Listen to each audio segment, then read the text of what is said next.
Bueno, entonces, para pensar un poco en esa brecha, si quieren devolvámonos un poquito y pensemos en el RBC, ¿cierto? En el RBC, el modelo más sencillito que vimos al comienzo del semestre, y lo que nosotros veíamos es que en ese RBC nosotros teníamos, digamos, que los precios eran flexibles, ¿cierto? Siempre nosotros no pensábamos en cuál era el nivel del precio, el precio, digamos, del bien final, por ejemplo, era el numerario, y no solamente era el numerario, sino que era irrelevante, pues nosotros no necesitábamos ver ese precio para saber que por el primer teorema del bienestar, todas las asignaciones de esta economía van a ser eficientes, ¿cierto? Entonces, fíjese que aún cuando usted tenía choques, cuando le metíamos un choque de productividad, nosotros veíamos que ese nivel de producción era eficiente, ¿cierto? Porque la competencia pues era perfecta,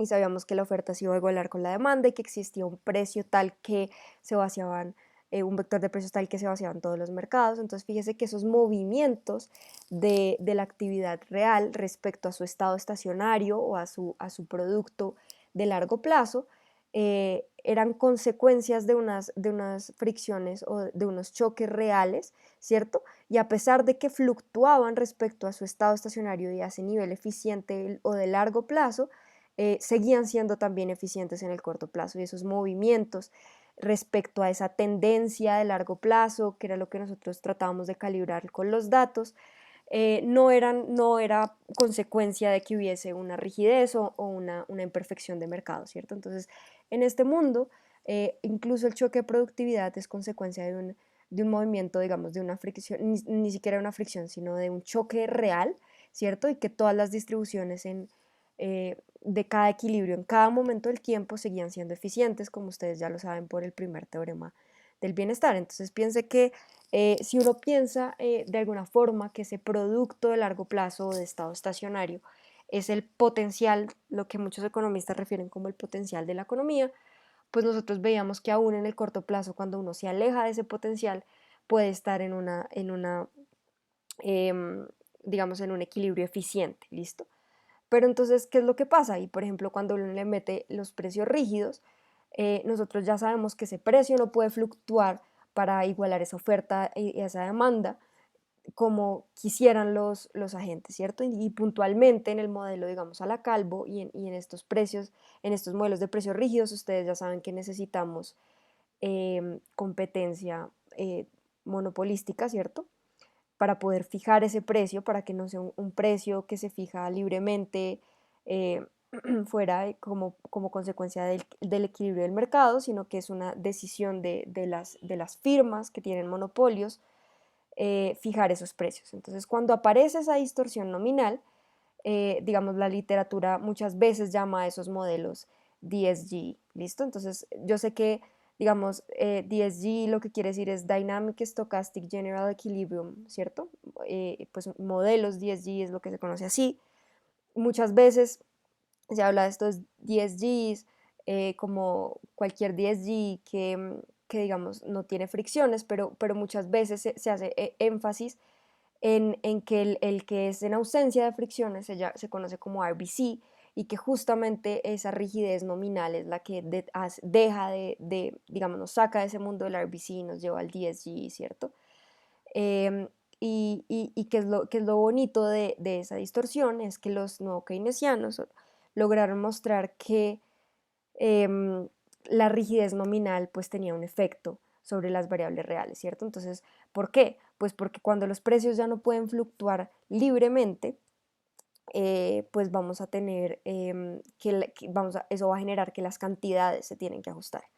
Y ese ajuste en las cantidades, a pesar de que es de una fricción que es nominal, ¿cierto? En los precios, genera unas distorsiones porque no se puede llegar justamente a tener esas cantidades de equilibrios que uno quisiera tener en ausencia de esa fricción. Es decir, la firma quiere vender X, ¿cierto? X cantidad, pero no puede.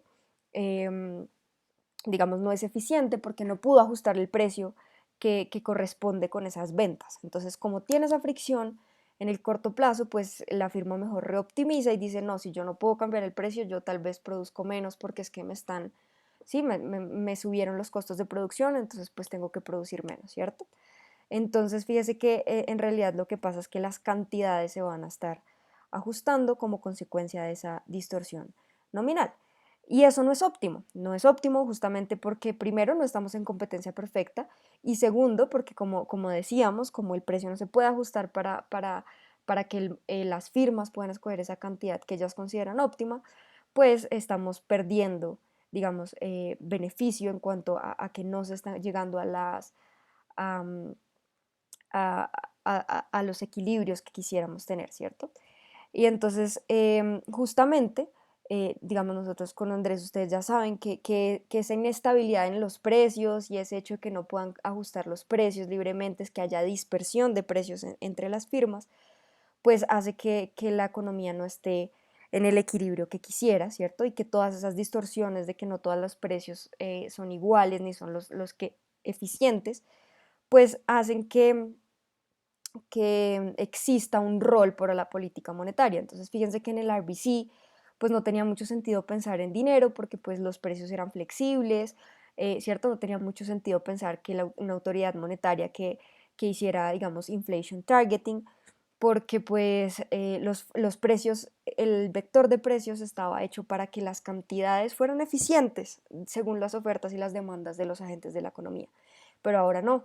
Ahora cuando tenemos esta distorsión nominal, pues la autoridad monetaria tiene una razón de ser, ¿cierto? Tiene como, existe una ventana que se abre para que haya una política que ayude a revertir esas distorsiones. Y justamente la política monetaria, digamos, el rol de la política monetaria que sugiere el modelo nuevo keynesiano, es que la política monetaria se debería preocupar por tratar de minimizar esa pérdida o esas distorsiones que genera esa rigidez nominal y esas imperfecciones de mercado debido a los monopolios, ¿cierto? Porque esa ubicación en ese mundo con rigideces es ineficiente y me está alejando del mundo del RBC. Entonces yo lo que quiero es volver a ese mundo donde los precios es flexibles y quiero ver si de alguna forma la política monetaria puede llevarme a eso, ¿cierto? Entonces eso es como lo que el modelo nuevo keynesiano sugiere, que la política,